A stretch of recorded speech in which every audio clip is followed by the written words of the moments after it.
قومی ٹیم کے all rounder Shadab Khan کے نکاح کے بعد بارات اور ولیمے کے دعوت نامے جاری کر دیے گئے۔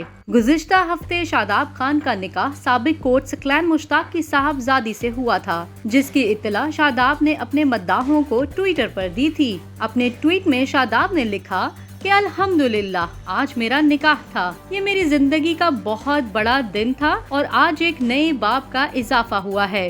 برائے مہربانی میرے انتخاب اور میری اہلیہ اور ہمارے خاندان کا احترام کریں۔ آپ سب کے لیے دعائیں اور ڈھیر سارا پیار۔ اب میڈیا رپورٹس کے ذریعے شاداب کی بارات اور ولیمے کی تاریخیں سامنے آئی ہیں، جس میں بتایا گیا ہے کہ شاداب کی بارات اور ولیمے کی تقریبات 9 اور 10 فروری کو اسلام آباد میں منعقد کی جائیں گی۔ میڈیا رپورٹس کے مطابق شاداب کی بارات اور شادی کی تقاریب شاہین آفریدی کے نکاح کے بعد منعقد کی جائیں گی۔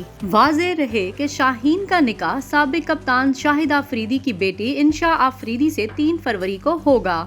گزشتہ ماہ کراچی میں ہی شاہین کی سالی اور شاہد آفریدی کی بیٹی اقصیٰ آفریدی کے نکاح کی تقریب کراچی میں منعقد کی گئی تھی۔ کرکٹ سیزن میں بریک کے باعث دونوں تقریبات کے لیے قومی ٹیم کے کپتان بابر اعظم سمیت دیگر کھلاڑیوں اور پی سی بی حکام کو دعوت نامے جاری کر دیے گئے ہیں۔